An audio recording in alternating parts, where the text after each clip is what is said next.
Hello, everyone, and welcome to the webinar. We'll start in just a few moments from now. Thank you.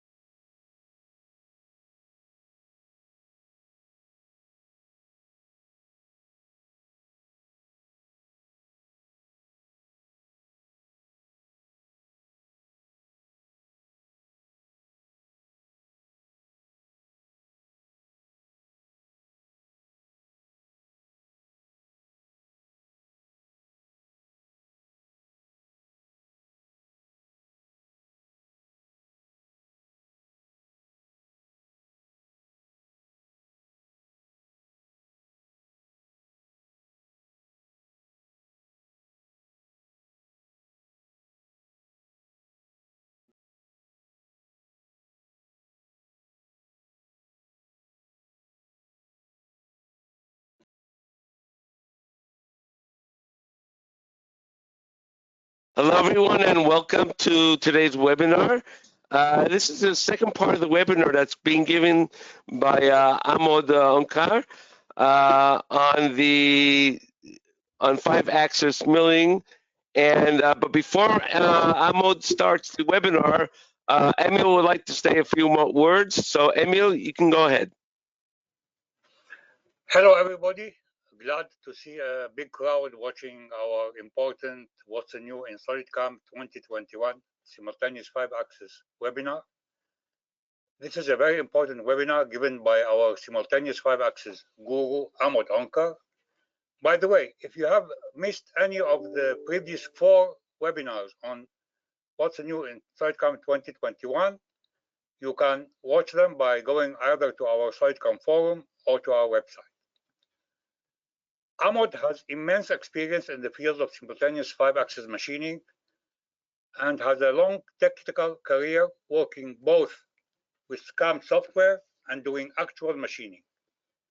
He is always doing simultaneous 5-axis machining, both testing our new simultaneous 5-axis functions and doing simultaneous 5-axis benchmarks at important potential customers.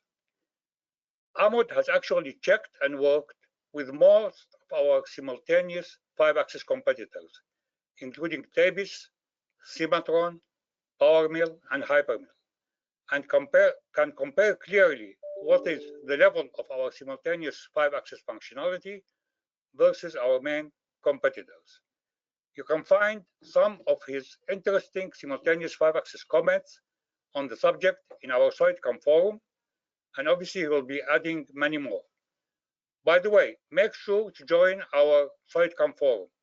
It has so much important technical, sales, marketing information, and it has become sort of like an online newspaper showing the latest information of our SolidCAM community. Obviously, don't just watch it, but become a member, and then you could put your own posts and questions, and this way you communicate with all the SolidCAM community of resellers. Enjoy today's webinar. Thank you very much, Emil. Okay, Amod, I am making you a presenter, and you can go ahead and start. Thank you very much, Emil, for that lovely introduction, and Sydney also for introducing me to the audience. Hello, everyone, and welcome to my second webinar. And this time we're going to see what's new in SolidCAM 2021 in the 5-axis segment. I showed you some of the 5-axis features in the previous webinar where we did the Auto 3+2 roughing, and after that there were quite a lot of questions, how it works, stuff like that. I've been answering all those questions in the last week or so. Some of the functions, like the ones that I showed for HSS, are also common for Sim5X, but they work slightly differently for simultaneous 5X. Like they work slightly differently than HSS. Okay, right. So let's start first off with the presentation. Like every time, I need to swap. Okay. So we are going to see first the Sim5X improvements. Just a moment. Okay. The first improvement comes in the area of multiple curves. And this we saw also in our previous webinar where I showed you how you could select multiple curves in HSS. Now with Sim5X, it works slightly differently. First of all, the simultaneous 5-axis generic function now allows you to select multiple guide curves and multiple surfaces. You could select them earlier, but it had to be one continuous curve. Now you can define them in different regions, in different planes, completely altogether. And it's applicable for a parallel to curve function. Let's look at a file here. Let's go open a file. By the way, we have lined up quite a lot of functions today, and I hope you will like it. So let's go to the multiple curves.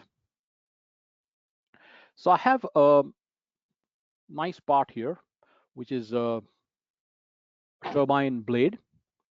And I would like to machine a couple of surfaces in this that we are going to see today with the multiple guide curves. So what I've done here is I've selected two surfaces, one here and one exactly on the opposite side. Okay, there are two surfaces. And there are also two guide curves. The guide curve number one is here. The guide curve number two is here. And I can now create a single program. Okay, I don't need to create multiple programs. I can just create a single program, and you can see that it also does the linking for me in simultaneous 5-axis. Okay, so apart from generating one single program, it also generates a single linking the toolpaths together. Now I can make quite a lot of changes to this. For example, I can just edit the surface, yes, and I can add one more surface here. Okay, and all I need to do now is to edit the curve, yes, and add another curve here. So I'm going to select one more curve here. So instead of making 3 different programs, I now create one single program with the relevant links. So you can now imagine that you have got 10 surfaces, which probably you would have ended up making 10 different programs. You can do that simply by a single program. So your CAM tree becomes that much shorter. It becomes much more organized now. It looks much better. Rather than seeing all those scary operations of 10, 15 different operations, you just now see only one operation, and all those operations are linked properly, linked safely with each other. So this is the first improvement. We also saw this in HSS, and this is applicable also for simultaneous 5-axis parallel curves only. Okay, let's move to the next one, and the next one is the extend curve. The extend curve function we also saw in HSS in our previous webinar. However, the issue of this extend curve is much more amplified in simultaneous 5-axis. The reason, sure, let's open another part. I would like to show you why this is so important, especially for Sim5X. Okay, let's go here. So I have this part here, and I am interested in machining these 3 surfaces, 1, 2, and this 3, these 3 surfaces. So I have got the upper curve here consisting of 3 segments and the lower curve consisting of 3 segments. Okay, so I calculate the morph between 2 curves the normal way, the way you would do without the new function. Now you can see what has happened here. Because this curve was short, the SolidCAM tries to turn up and meet this particular curve. So every time this curve is short, the toolpaths curve upwards to meet the shorter curve. And as they go downwards, they try and meet the end curve, which is basically the lengthier curve. Now, there's no problem. In 3-axis, this would have not resulted in any issues as such. But in 5-axis, this causes a great deal of issues. For example, if you look at the first approach, you can see the first approach completely wrong because the curve is shorter, so the tool path tilted up, and the tool is not trying to be 90 degrees on that from that side. So my first motion, you can see, is completely wrong. So in order to avoid this, we generally use a single curve at the bottom, the parallel curve function, and then we try and make our tool path. Also, you see what happens when it comes here at the end, because this curve here is also shorter. Okay, this curve here is also shorter than the curve below. So what happens when it comes at the end? You can see it tries to align itself to the shorter curve, and then it realizes that it also has got the curve below. So it tilts back again to the position and then proceeds ahead. So one curve shorter and one curve longer used to cause a lot of issues, and we had to do a lot of things around to get around this. Not anymore. You simply go into the function, and it's available, by the way, for morph between two curves and also parallel to curve. So you go to toolpath parameters and just select this extend curve button. I hope my voice is clear because I just got a comment from someone saying that my voice was breaking up. Your voice is fine. It's okay. You've been okay. Oh, perfect. Fine. Okay. Using this extend curve function, I'll simply calculate this toolpath, and we see a completely different result. Okay. We see now that we no longer have that curling up of toolpaths to meet the uh, shorter curve. And most important is the approach of the tool. No longer we have the tool going sidewards because of that curve that the tool path took. And it travels as if the curve was having the same length as the longer one. So this moves, and most important, it also fixes the region on the side. So you can see that it's just a single point tool path here. That's it. 1 point here, 1 point here, another point here, and then it's back. That issue gets sorted out. So although it's a small tick box, but it takes care of a lot of issues.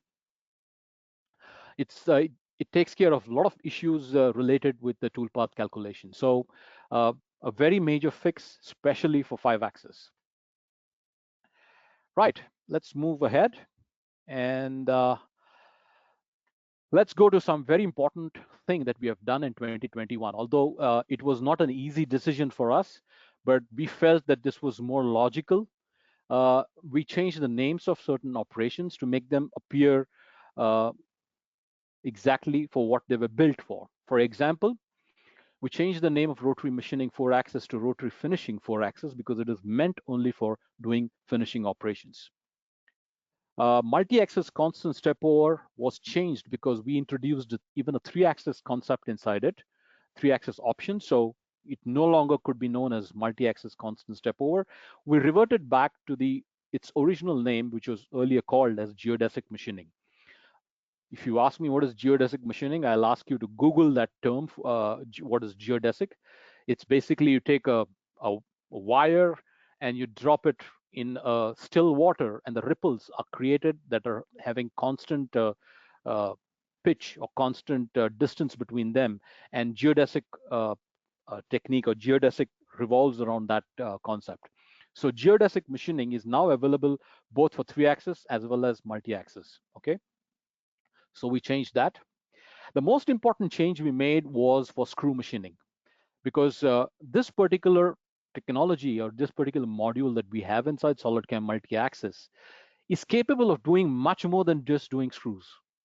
So, and people think that it's only going to be used for machining screws. No, it can be used for any 4-axis operation where you have got a part that is revolving around an axis. So if you want to do roughing of, let's say, a turbine blade, you can do the roughing of a turbine blade in full simultaneous 4-axis.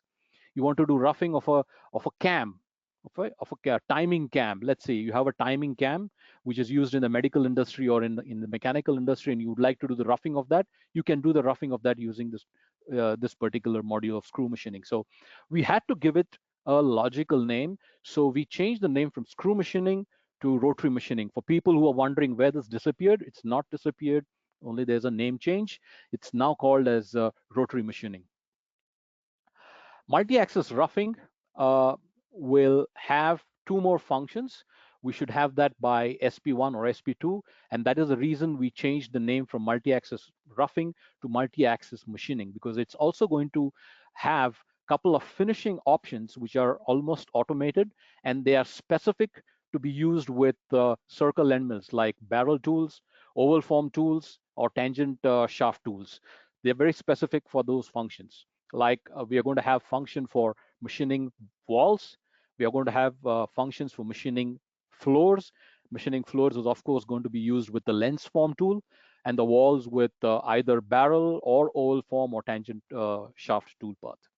So these are the changes in terms of the names that we made, and those names we changed just to make them appear more logical to the power that they hold inside them. So this was another update that I would like to give you for 2021. A very important change we made, because this was coming from a lot of my customers and a lot of my resellers, was that in our rotary machining or screw machining of 2020, the tool always used to be at the center, okay, wherever there was roughing or whenever there's a finishing operation, especially for roughing. Whenever there was a roughing operation, the tip of the tool always used to be coinciding with X0 or Y0, whichever the rotary axis was. And that was not the right way of cutting, especially when you're using a bullnose tool. You don't want the center of the tool to be cutting. You want to push the tool sidewards and use the diameter of the tool to do the machining. So this was a kind of a feature request many customers and many resellers gave us in 2020, and we implemented it in 2021. So basically, this option enables the tool to cut properly with the cutting edges and not exactly at the center, where the center basically has 0 RPM. Thereby, it enables much more stable cutting speeds. In fact, your feeds can go much higher, and you can do close to diameter cutting with the non-spherical tools. Okay, so let's look at a part.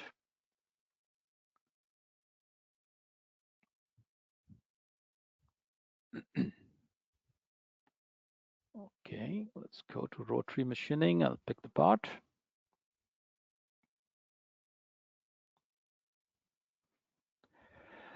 Okay, so I have I've picked a screw itself, although I've been telling you. So if I edit this toolpath here, you can see that in the toolpath, in the geometry, we have got a new option called as side shift. The side shift can now be defined based on the or either an offset value, directly a numerical value, or it could be a percentage of the tool diameter. So I'll enable this side shift, and I'll say I would like to shift this by 5 millimeters. In this case, the shift will be in Y direction, okay, because the rotary is X, so the shift will happen in Y. And we're using a tool of diameter 16 corner radius tool. So it's a 16 bullnose. Let's hit the calculate button.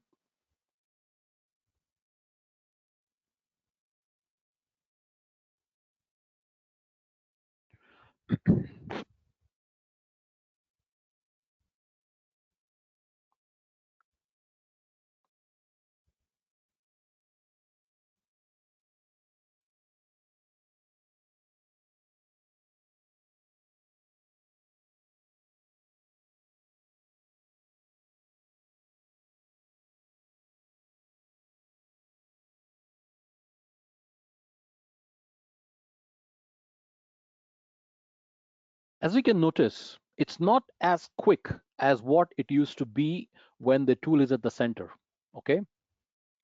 That's the reason here being, it's much more a complex operation than what it was putting the tool at the center. When you shift the tool, the contact point is completely different, and that's where the complexity occurs.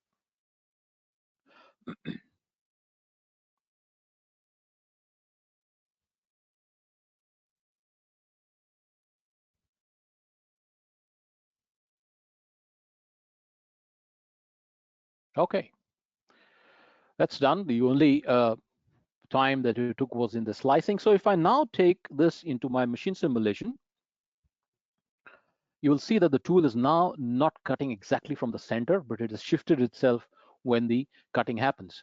So a word of caution here: if you're doing zigzag cutting, if the uh, if the step type is like zigzag, it will do climb and conventional. You will see the tool moving from Y plus to Y minus because it needs to keep that contact point when it's doing the cutting in the other way, other side. So that's what you're going to see here. So let's run it very slowly so that you can see what happens. You can see that it's now cutting. If I pause it, now here, it's actually cutting. But when I go into the side view, you can see that the center is shifted out. It's shifted by that value, 5 millimeters, what I've given. And basically now I'm using the side of the tool, the actual cutting area of the tool, where I have defined the right parameters. Because if you define an RPM and if you try to cut with the center, it's actually useless. If you are using, let's say, a 2000 or 3000 RPM, it's better to move the tool on the side to take the full advantage of that RPM. And the cutting then becomes even more stable. So right now it's moving on this side, and when it's finished one side and it needs to come back, the zigzag, what we call, it moves to the other side. It's pretty much logical. But if you want the cutting to happen only from one side, then you should opt for one-way cutting. So it will be only on one side. It won't move itself from Y plus to Y minus. So a very important uh, kind of improvement that people had asked in 2020, and it was pretty quick that we implemented it in 2021. All right, let's move further.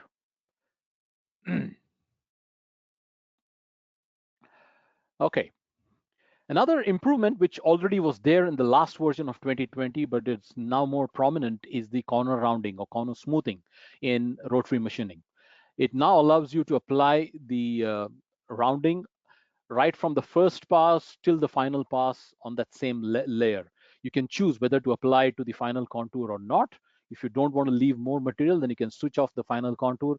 You will get that final contour sharp like what you see on the left-hand side, and it will only apply the rounding to the inner passes. Okay. This allows the tool to cut much faster, so you're not much worried about where it is going to take a sharp turn. All those things are avoided, exactly like what we do in 3-axis.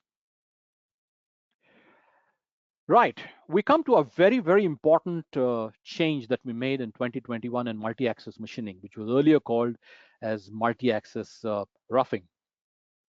The change here is that in 2020 or in the earlier versions of SolidCAM in multi-axis roughing, if there was an undercut, and if the undercut was not normal to the floor of the surface, it used to just ignore that or just leave material there.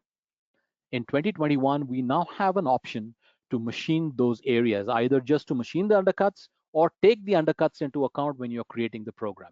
Okay, let's look at a very simple part, and then we'll see the application in real world example.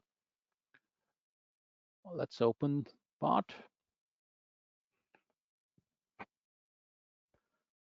Multi-axis machining. Let's take a very simple part.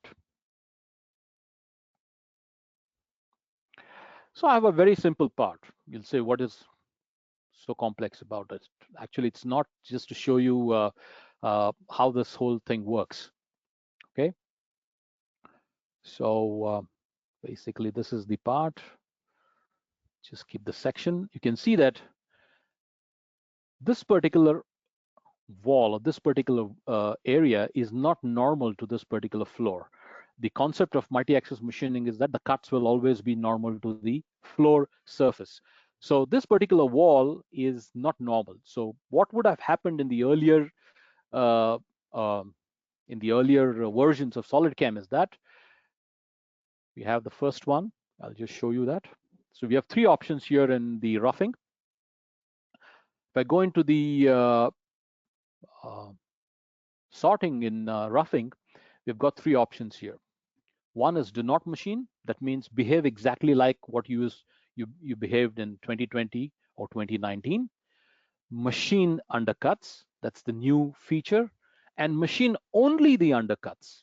You probably would have done 3-axis roughing, and now you just want to take care of those undercuts area in 5-axis. So it will identify which areas are undercut areas, and it will just machine those areas in simultaneous 5-axis using the multi-axis roughing functionality. So let's look how it would work with the earlier function, just don't machine, like it functions in the current 2020. You can see that if I go into the front view, it just keeps material straight away. That means there is no, this particular area is not taken into account. It just takes the highest point, drops down the straight line, whatever offset applied, and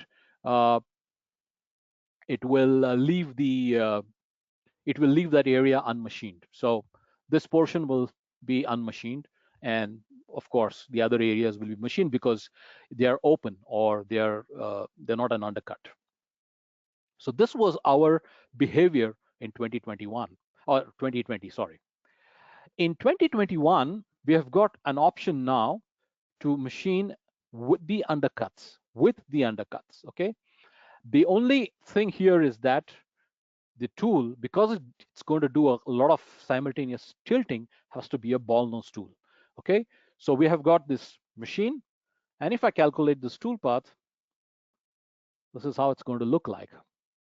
So if I run the simulation, and let's go to the front view. Again, let's run it. And as it comes to the wall, you can see that it'll start tilting itself, okay? The first pass is not the one that is will tilt. The second one, it is when it'll start tilting, okay? You can see it starts tilting as it goes towards the wall. So it's identifying the wall, okay? It may not be very clear in go to meeting, but I will show you, take the tool here. You can see that it starts tilting right from the beginning. It's not that it goes towards the wall and then it does the tilt, but it anticipates the tilt much before and starts tilting itself, and it aligns itself towards the wall as it goes into the material. So it takes into account the wall that was basically becoming an undercut for it because it is not normal to the floor, and it machines that. Now you could go straight away down further.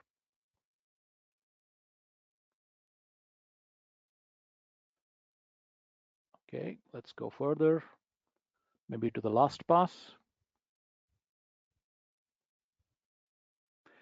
Now you can see what happens here. The holder is precariously close to the wall here. That's because I have not, or rather have I switched on. You have an option to switch on the holder collision. So the tool will tilt, it's actually switched on. The tool will tilt more than the wall that is there in order to avoid collision with the holder, okay? So the holder is also taken into account when it goes into that area, when it machines that particular area, so that you can actually use short tools and really go deep into the part, especially those undercut areas which cannot be approached in regular 3-axis. The last option inside it is very interesting because it behaves like 3-axis rest roughing. What we have seen is the first option where it behaved like 2020, it just left the material. And then we have the 2021 version where in the toolpath itself, it will tilt and take care of the undercut. What if I've done my 3-axis roughing and I just now want to machine that undercut area in 5-axis, okay? You don't need to do anything. You just go into the toolpath parameters here in sorting and say machine only. So I'm asking the undercuts to be machined only, and you can also apply an extension so that it doesn't exactly start at the point of where the undercut begins, but it overlaps into the area which has already been machined. Okay, so you can apply that extension. So let's calculate this, and you'll see that it exactly behaves like 3-axis machining. It identifies only the undercut area and machines only the undercut area. Okay, so you can specify what is your step over, what is your depth of cut. It will apply that and it will machine only the undercut portion. Okay, so if I run the simulation, let's go into the SolidCAM simulation.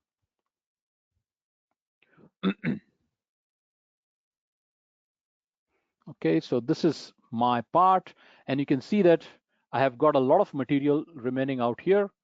So if I run the simulation slowly,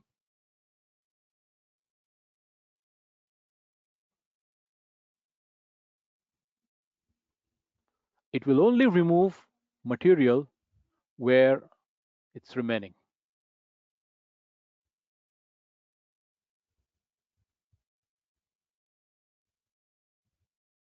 It won't machine anything else. It's exactly doing like the 3-axis rest roughing, how the 3-axis rest roughing works, but it will only cut the part where actually the material was left out because of the undercut. Taking into account the tool and the holder, everything, all the geometry is taken into account. No collisions. Okay. Now, this was a pretty simple part. Let's look at the application of this particular functionality in real world example. So I'm going to open a part which is a aerostructure, and we're going to apply this functionality on the aerostructure. I've just taken a portion of that aerostructure here, and if you look at the part, I have colored the surfaces. Actually, this part, we had to do it in 2020. We had to color the surface, identify which area was an undercut. So, and what I've done here is I've colored all the surfaces here, which are basically undercut or which become an undercut when looking normal to the surface. Okay, so they are an undercut. So what I've done here basically is, if I edit the toolpath, in the geometry, we use the offset from floor functionality, and what you need to select is a complete target. Okay, and all it needs to understand is where is the floor surface. So I've just selected one surface here, only one surface. Okay, unless you have got different floor surface which are of different shapes. If they're all of the same shape, just one piece is more than enough.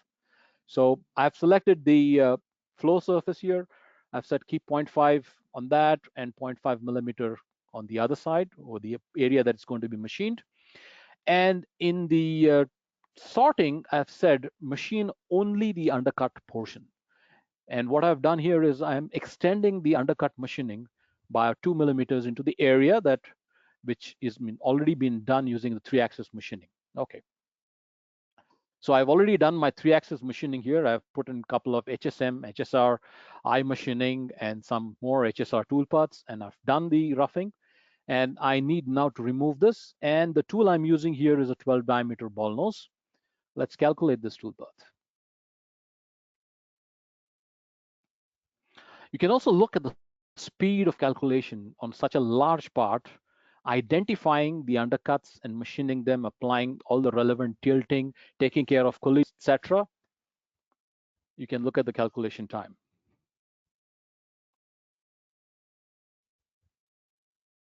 It took about 15 seconds to calculate, and you can see I've marked those areas. Just I wanted to show you how it detects. All the marked areas have been detected.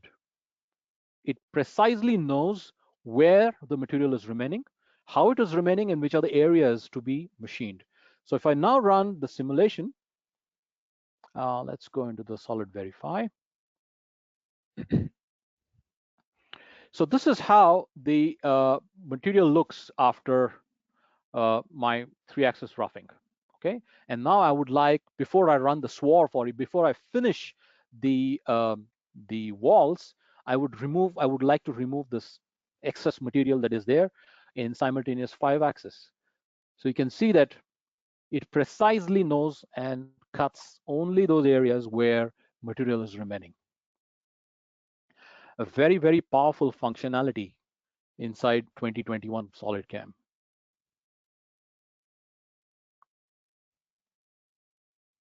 Let's increase the speed. Let's Stop for current operation.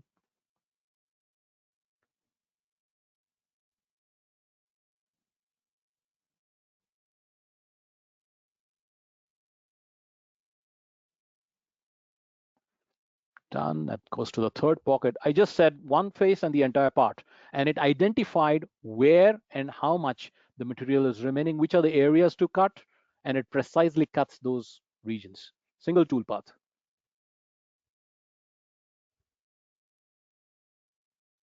That's it. You can see it precisely cut those areas. Now my part is actually now ready for finishing, and I can apply the swarf or any other generic 5-axis functionality to cut this part or finish this part. Very powerful, very important functionality, and we are seeing this on a live, on a real-world example, not just simple blocks.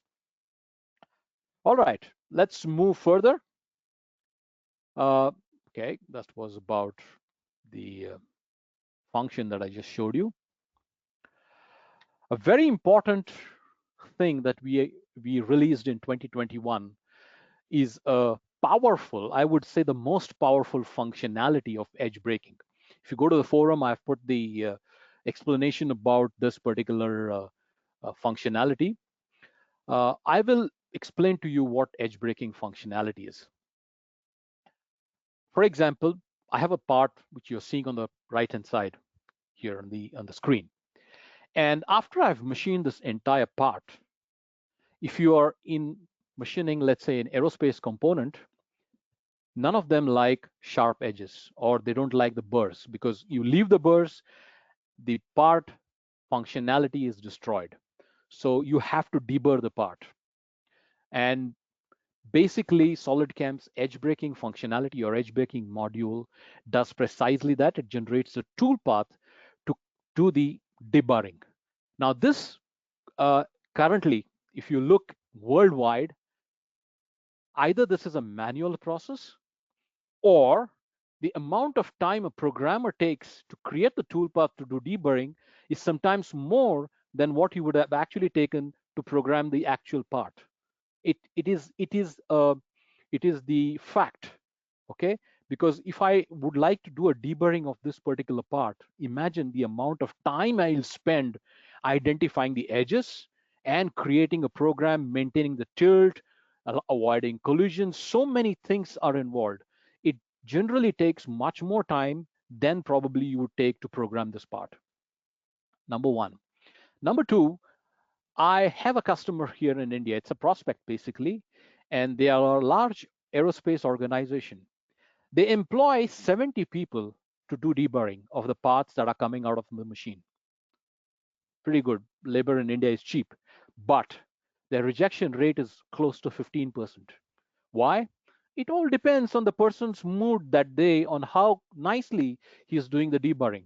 If the mood is good, if the deburring tool is sharp, he will give you probably very good result. But if his mood is bad and the material is aluminum, a slightly more pressure on that part, and instead of 0.2 millimeters chamfer or 0.2 millimeter deburring of that edge, he ends up doing 1 or 2 millimeters on it, and the part is rejected straight away. Also, when you're doing manual handling of these parts, because many aerospace organization or aircraft companies don't like to see any marks on the part apart from the machining marks. They don't like to see anything else. In manual deburring, generally the rejections also happen because of handling of these parts when they're doing the deburring, because they hold it in their hand. It depends. They have a ring on it, which is probably a gold ring, then it'll easily make a mark on the part straight away. So it's a pretty manual process here, I mean, across the world. And people who do it on CNC spend a lot of time in doing the program of a part. Let's say this program took about a couple of hours to make. You will actually end up spending the same amount of time creating the program for deburring. What SolidCAM's edge breaking basically does is it allows you to automatically detect the edge. It does the automatic detection of the edge, and then it can be machined using a ball nose or a lollipop tool. It'll just deburr exactly the value that you have specified on the part. It can be of constant depth or constant width. You can define either of them. It supports currently ball nose and lollipops tool because of the complexity of the edges involved. Okay, and the kind of support that we have for this particular part or this particular operation is this can be done in 3-axis. This can be done in full 4-axis. This can be done in 4+1. This can be done in 5-axis manual minimal tilting, and it can be done in full 5-axis. I told you the estimate of the programming time that is needed for making a debarring program of this. It could easily take anything above an hour to make a program, verify it, and then be ready for machining. In edge breaking, in SolidCAM edge breaking functionality of the module, this part in full 5-axis can take anywhere between 40 seconds to 1 minute to generate the program. Okay, we're going to see how it works. Let's open the part.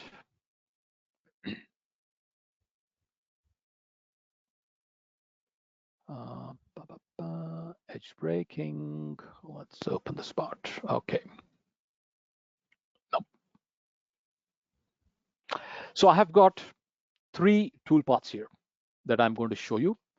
The first one is, let's assume I just have a 3-axis machine and I would like to do edge breaking of whichever edges are possible in 3-axis. So what I have in the toolpath, it's as simple as a 3-axis toolpath. It all needs to know what is your machining surface, basically your target. So you simply say my target, like you say in 3-axis. And in the edge detection, I have got 2 methods. Automatically, it will detect the edge, or I can manually input which edge I would like to debar, or I would like to break those edges. And it would like to know what is the minimum detection angle. The edge has an angle, generally it's 90 degrees. So it would like to know above what angle you would like to detect or that particular edge to be actually identified as an edge. So anything above 15 degrees can be easily identified as an edge. And then it just needs to know the reference axis. That's it. It needs to know what tool with the holder. And if I go into the Gauss check, it can also identify fixtures. Now, something that I missed last time, when you say new in terms of check surfaces, even in HSS or Sim 5-axis or any other functionality in SolidCAM in 3-axis or 5-axis, when I say new, it gives me an option of either selecting only surfaces or the entire part or fixture that is defined in the setup, or you could just define an STL geometry. Okay, you don't now need, if you have, let's say, a solid model, you don't need to pick the surface individually. You can just say model, pick that, and it'll identify the surface by itself. If you have a fixture already defined in your setup, then the fixture can be identified, and that'll be used for doing the check against the collisions. Okay, I don't have anything here, so I'm going to switch that off. Well, that's it. And all I'm now going to do is to save and calculate this operation.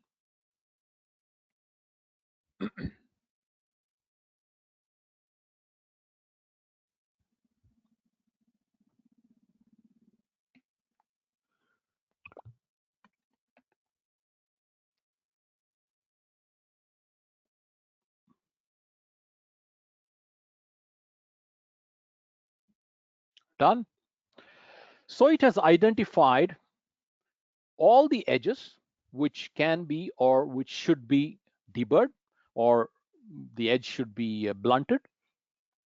You can see, for example, here, this edge, it did not go completely down. Why? Because short tool, the tool is short. The holder is going to have a collision here. So it stopped from going down below. On this side also, it's the same. So if I run the simulation, let's say in Solid Verify, if I go step by step, this is how it's going to look like.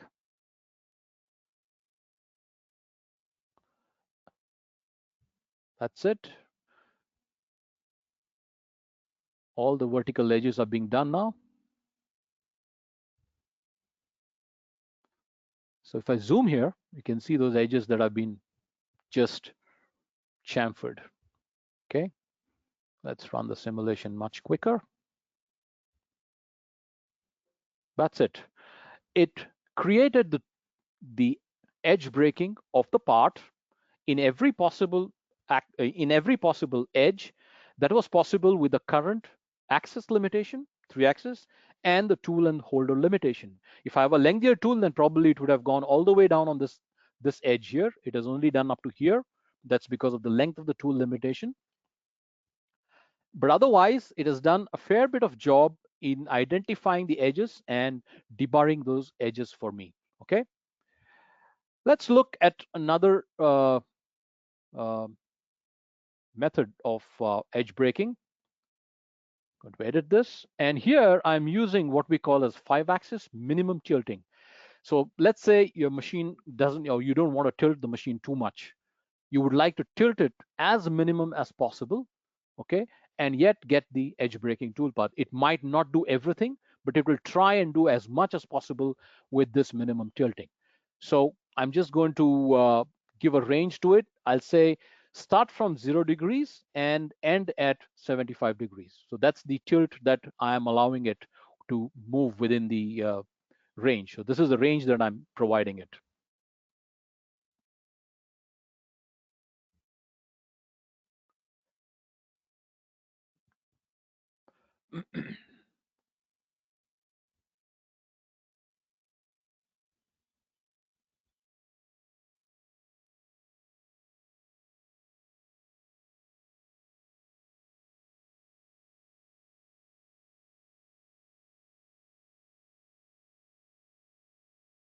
Okay.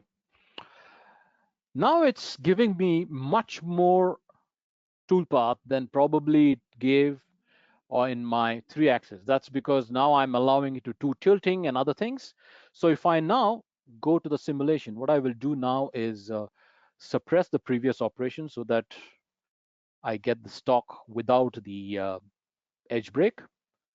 Run the simulation. Let's go to solid verify.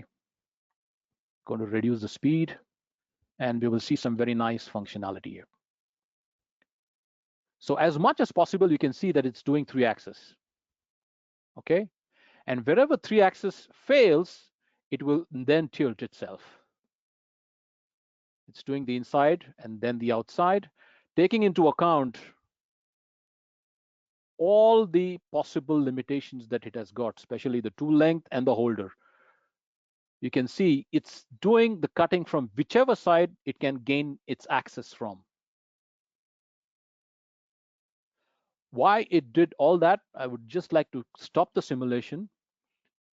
The problem is this particular region here, this window, it cannot be approached from just one side. It needs to come from several different sides to actually blunt this edge. Imagine you'd have to program this manually. It would be a nightmare, almost a nightmare. It becomes very difficult to approach this from different sides. And that's what precisely SolidCAM's edge breaking is doing now. It found from which all directions it can approach, and it has machined one edge from one side, another edge coming from the other side. I'm going to show you another very interesting example after I finish this.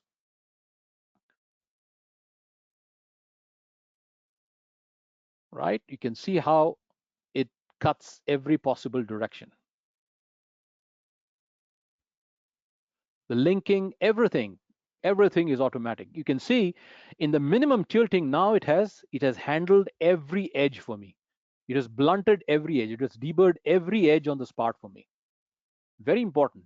It took 25 seconds to calculate this toolpath, which otherwise probably an hour. So imagine you have a part that you've machined it and it gets deburred, the edge is blunted on the CNC machine itself mathematically, no manual work involved, mathematical blunting of the edge, deburring of the edge, and the part comes out as a very nice part already deburred. So the last toolpath in this is full 5x, where the limitation itself is the machine limitation, because it understands you can put in the tilt range here. Okay, it will do the tilting as much as possible within the range that has been given, not like the minimum tilting where it stood at a particular angle when doing, let's say, this portion here. It did not align itself to the maximum 75 degrees that I allowed it. So here it's going to be a full simultaneous 5-axis toolpath.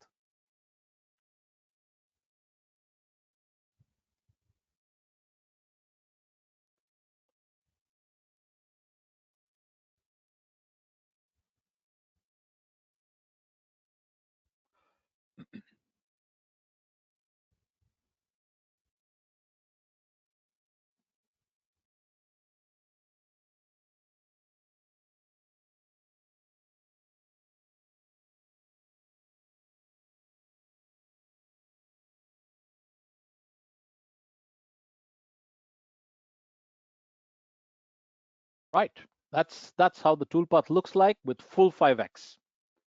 Okay.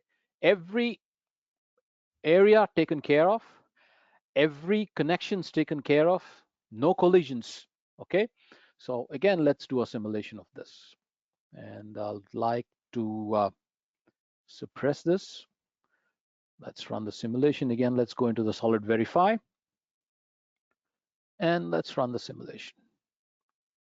All areas taken care. But this is going to be a full 5-axis toolpath. You will see even in the 3-axis areas, it's trying to apply 5x.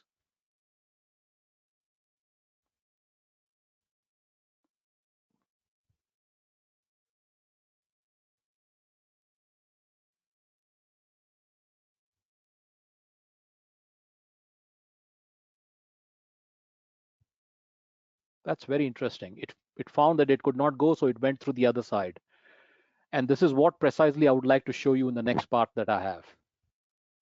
The smart way in which it handles the approaches.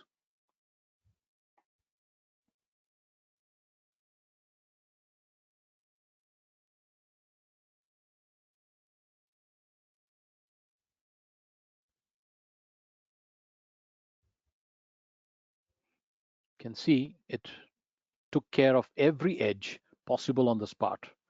In precisely 25 seconds, it generated a collision-free toolpath with a highest quality of approaches, the highest standards of approaches rather, and absolutely safe toolpath without any human intervention. That's the most important thing here. It's completely automated. I would like to show another very interesting example, although it looks simple, but a lot of many of you people would associate with why you need deburring, especially for such examples.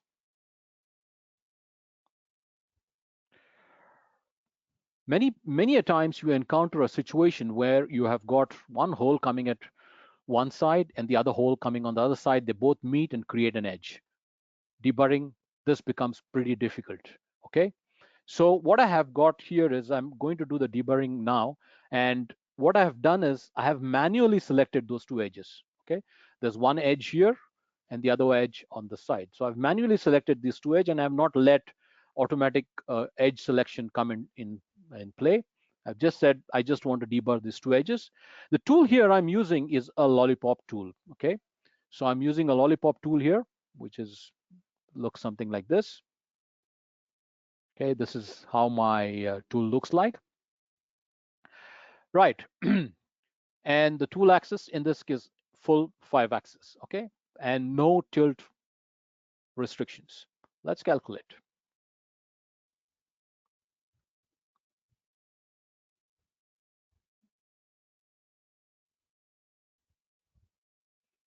You can see how what it has done. It has tried to machine, or it has tried to gain entry from the top side as much as possible.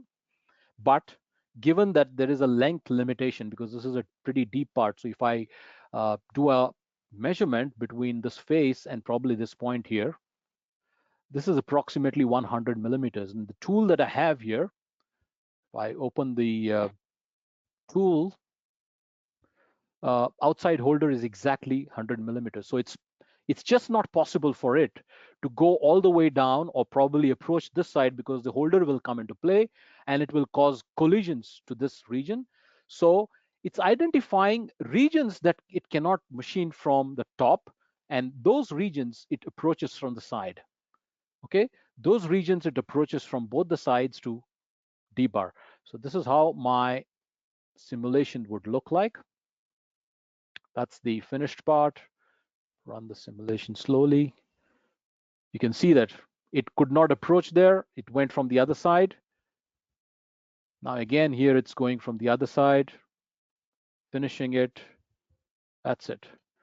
You can see that it approached from every possible side, and you can see the edge breaking happening very nicely in full 5x.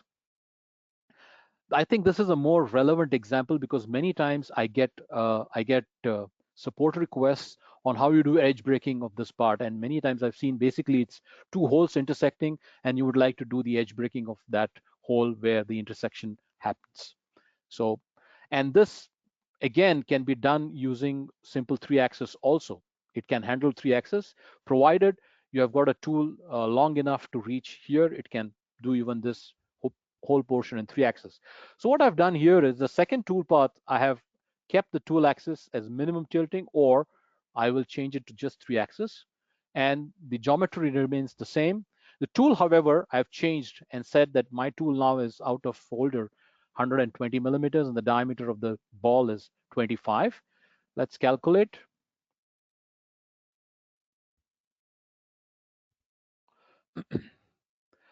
So what it has done now is in 3-axis, it has given me the machining of this tool path. I'm sorry, let me switch off this tool. It has given me machining of this particular edge, but the bottom edge it's unable to do. It's done only a little bit because of the length limitation of the tool. Because we are doing in 3-axis, it can't tilt. Okay, so let's just suppress the previous tool path. Sorry. Let's suppress the previous tool path so that we can look at the simulation. And let's run the simulation of the second tool path in 3-axis. So this is how it identifies the contact point. You can see the contact point currently is not anywhere else but on the top side of the ball. That's the contact point that it is picked up, because in 3-axis, if I have to cut that particular edge, I can't cut it with any other side but that region of the lollipop tool. Okay, so it's cutting that. It's nicely doing the deburring of that region.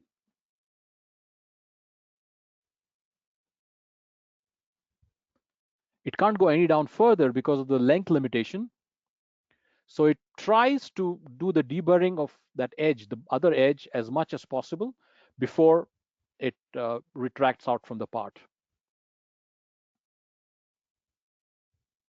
So it just touches the regions because that's how much it can go, because then the clearance kicks in, the holder to part clearance kicks in, and it has to stop. It can't go any further than this.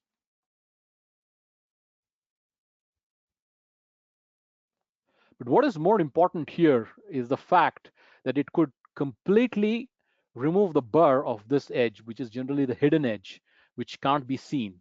That is what is done by SolidCAM. So it's a very, very powerful functionality. It can save you tons of time. It can reduce your rejection totally because of the manual method of deburring. And like I said, a pretty powerful functionality that we introduced, and it's a very unique functionality to SolidCAM. I don't think any of your competitors have it, because this aerospace customer that I talked about having 70 odd people doing deburring was actually struggling. And the first thing they always asked anybody who was visiting them, do you have a deburring functionality in 5-axis that can completely deburr this part on the machine itself? And it's pretty unique what SolidCAM has today in 5-axis. Right, let's touch upon the last function now.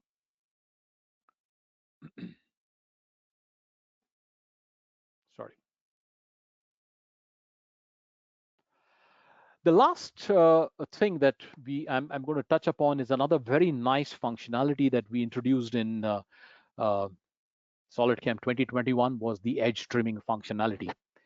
Many a times it happens that customers have, or in aerospace, they are moving towards the energy efficient material like composites, and also the vacuum form parts in automotive. When they are formed much larger than the actual profile, and then they're mounted on a fixture on a 5-axis machine, and they are precisely trimmed to the shape and the contour that is desired.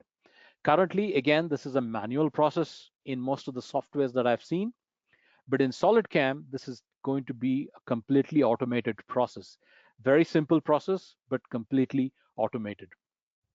Okay, I have a video, but probably using GoToMeeting, I'll not be able to show you that video of the edge trimming that happens in vacuum forming, but let's look at a part.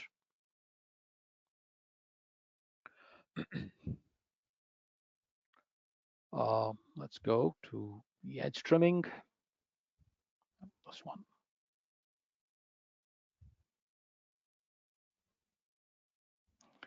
So I have a part here, and this part is loaded on the fixture. Okay, and I would now like to precisely follow the outer contour and cut the part out from the excess stock that is present when you do vacuum forming of the part, or even in sheet metal, for example. When they do the forming process, sometimes parts are made much larger than, especially if they are fitment parts, they're made much larger than what they are, and then they are trimmed precisely, mathematically, to the exact shape and size that is needed. So in edge trimming functionality, again, like edge braking, it's completely automated, or it could also be manual. So you have got the curve definition or the edge definition, either automatic or manual. I've set it to automatic. We just like to see the automatic. All I need to do is define the part upper faces. So I just select the part upper faces, and the edge is detected automatically. Next I need to do is to define the tool. Any type of tool here is supported. Ball nose, bull nose, flattened mills, tapers, anything that you throw at it is supported.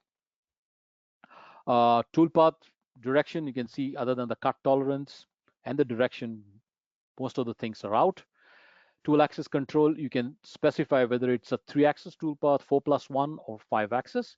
You can also do 3-axis trimming, by the way. So I'm going to select 5-axis, and I'll say tool axis, the tool needs to be normal to the top of the surface. That's all that is needed, and I simply hit the calculate button. Done. It didn't even take 3 seconds to calculate. It found the edges. It knows the edges, rather it calculated the edges, and it created the trimming toolpath for me. So this simulation is how it's going to look like. So if I run the simulation in HostCAD, this is how it's going to look like. There.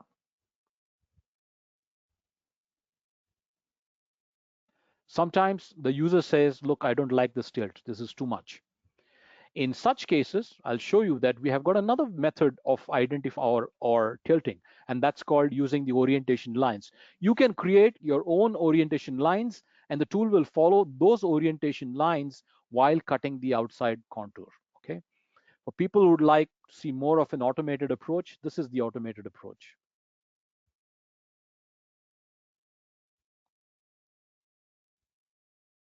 It's just following the outside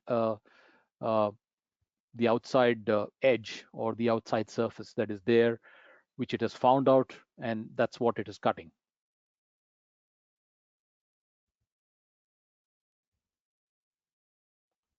And then it comes inside. It's a simple 3-axis toolpath, and then the holes. That's it. So as you can see, it's a pretty straightforward approach in trimming. Okay. Another thing that I would like to show you in the GUI is that you can align it through the lines that you have created, because if you don't like tilting in certain positions, you can have your own lines, and the tilting will follow those lines while cutting the outside edges. So there are several methods. One is it can align normal to the top surface. It can align through the lines that you specify. It can align to the trim surface. That means the surface on the side. If it has got a different ISO curves, it will align to those curves, or it could align to the surface normal straight away. So you can define different ways of the tool. You can align the tool in different ways and do the trimming of this part.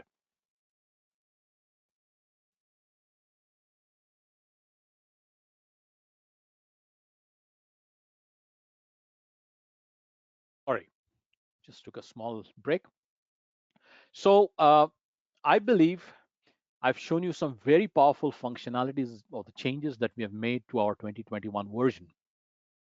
As we go into the year 2021, and as we release more service packs of our 2021, we are going to add few more functionalities into it, which were missed in our previous release, because those are to be tested and we need to work more on that. They will be released shortly in the upcoming service packs. Very interesting functionalities we are lined up for this particular year. And as you can see, SolidCAM is now getting more and more powerful in multi-axis machining. A lot of automation has come into in SolidCAM. We are moving, you can say, we are not completely abandoning the manual approach or the generic approach, but more and more functionalities that are being introduced in SolidCAM are the automated approaches, which makes the life of the programmer very easy. It makes the machining much more simpler, safer, and with the very high quality. So that's it from my side on 2021 simultaneous 5-axis. I see that there is a question apart from the microphone issue. There's a question of rotary machining. Somebody asked me if it's possible to cut with only one side of the tool.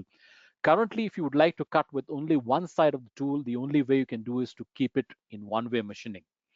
But this is a feature that we are, you can say, it's in our future roadmap that we will allow you probably in the later versions to define which side of the tool that you would like to always keep in engagement or keep in contact with the material. But right now, if you want to do that, the only way you can do it is to do it using one-way machining. Auto 5-axis edge brake is incredible. Yes, it's an amazing function. It's a very simple function, but very powerful. Edge trimming. Somebody asked if edge trimming would be available as a separate one. Yes, it's because it's an application-based functionality. It need not have a generic 5-axis functionality. It can work as standalone functionality. The same goes with edge braking also. It can work as standard standalone functionality. If there are any more questions, I'm here. You can ask me questions, or you can contact me via Skype or email. This webinar is being recorded and it will be available on our website, or the thank you emails that go to you after you attended this webinar. We'll also have the link to the YouTube. Basically, it'll have the YouTube link for this particular webinar that is recorded. For all our resellers who would like to have the files that I used today in our in this particular demonstration, in this particular webinar, I'll be uploading all these files tonight, and ML will send it to every one of you by, I think, by tomorrow or maximum by Sunday. You should get the files. It'll be uploaded tonight, and you'll get all these files, including the presentation that I have. Somebody is asking if training courses will be developed for 2021. Yes, we are in the process of developing training courses for edge braking, edge trimming. We will have them soon, but it will take some time before we finalize the training courses. So we will have the document and also the part and machine step-by-step tutorial, basically to handle these new functionalities that we have released. Well, I think I have answered most of the questions, and in case you have any more questions, you know how to reach to me. I thank you very much for your attention, your patience, and your time that you took out to attend this webinar. Thank you again. Have a nice day. Have a nice weekend. Thank you very much. Bye-bye. Hey, Ahmad, thank you very much. And it was a phenomenal webinar. Thank you. Almost all of, just about everyone, I believe, enjoyed it. And again, everyone, look forward to our next webinar, which we'll have next week. Take care, everyone. And this will be available on our website also. So take care, everyone, and have a great weekend.